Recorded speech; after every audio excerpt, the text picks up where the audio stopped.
look back at the life of this company and the growth that has come.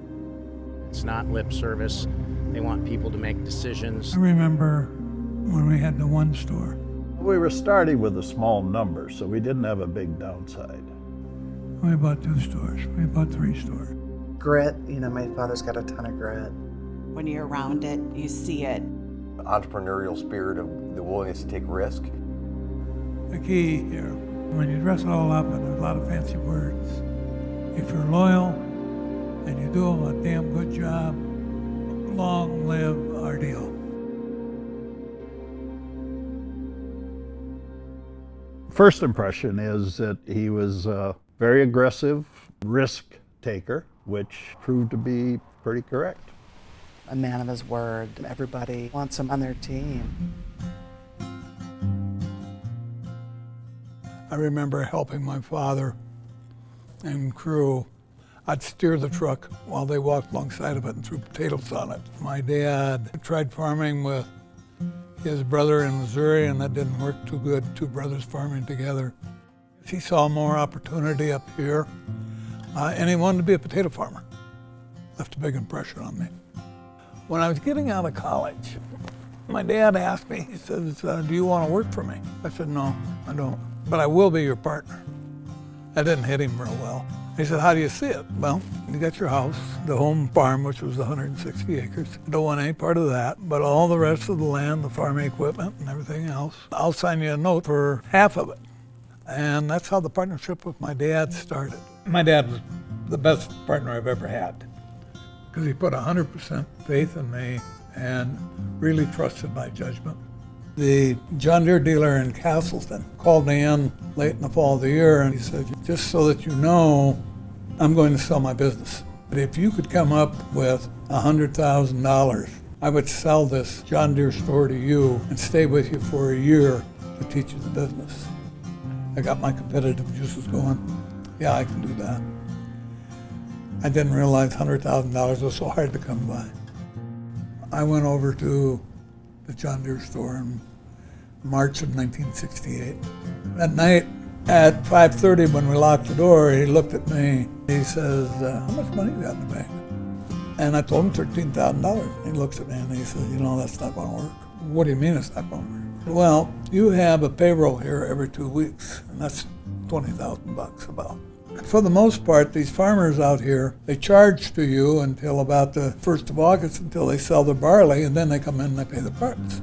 It's just now late March, early April. I had visions of this whole thing just crumbling. He and I went and called on about 8 of his good customers out there. Hey, could you prepay your parts account this year, just this 1 year, so Ronnie could have some working capital, which launched RDO equipment. Humbling, meaningful, but boy, it started rumor mills too, Here this 25-year-old kid is out in the country begging for money after day 1. He said, now I want you to retire when you get 56. And I said, sure. So I didn't do that yet. No.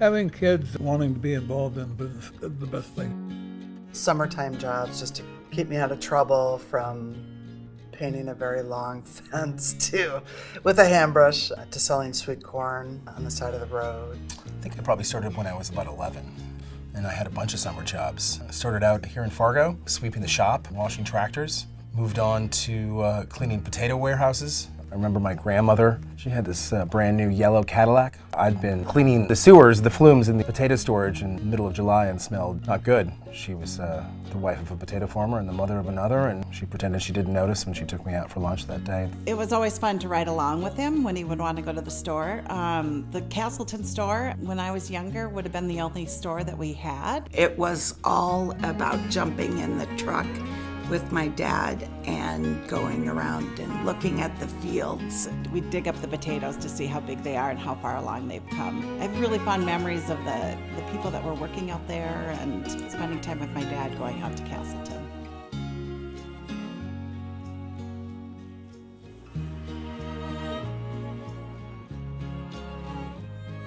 If you want to get it down to the basics, the people, the weather, the land, and the seed.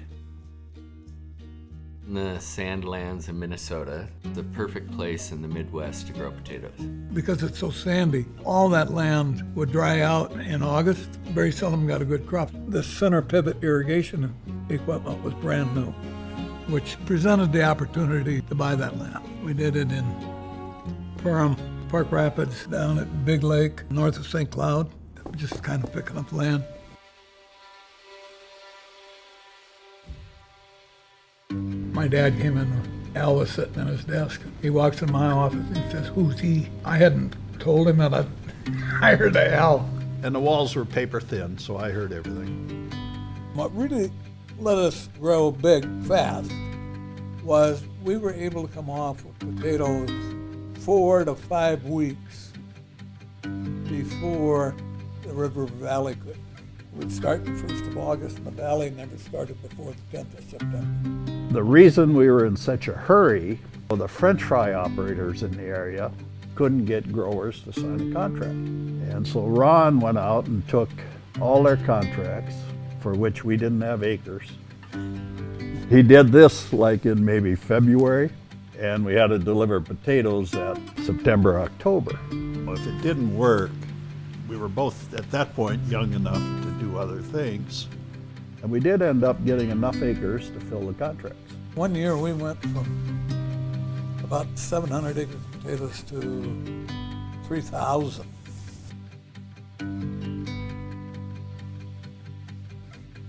When you look at the entire company, the agriculture picture is totally diversified. Might not be a great wheat year in South Dakota, but maybe the sugar beets are better. You have diversification not only from industry, but geographic within the industry. You never win them all, but you never lose them all either.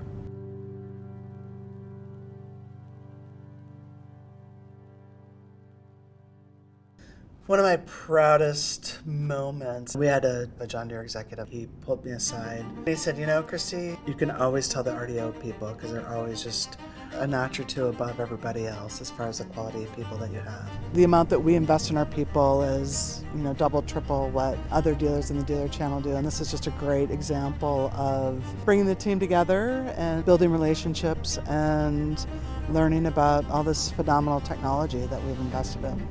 The Offutt Family Foundation seeks to engage partners in sustaining or improving the quality of life, concentrating on community development, Christian entities, and educational initiatives in North Dakota, Northwest Minnesota. This community, this geographic area, has been extremely good to us as a family, to me as an individual. There comes a point in time when it's time to give back. Fargo's important, that's why we made Fargo the commitment, and that's why we made this the foundation of where everything starts. Without that, I think you lose the culture, and without the culture, I think you lose the company. The value of people and how important that is to building businesses. That's really what we do. We're creating a legacy and building something that is bigger than us. The secret sauce to me is the family and the family values. Who is our family? It's our employees and our partners and our customers. And that's really what our business is about. Be hungry to go do deals, to grow, and to do all those things you need great people. RDO is positioned great and has great performance, all due to the people.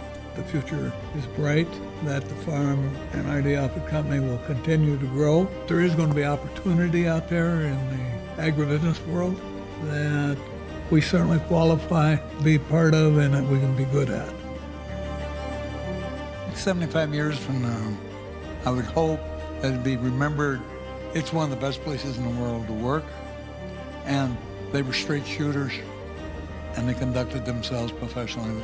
And when I look at the future, what lies before our organization, I see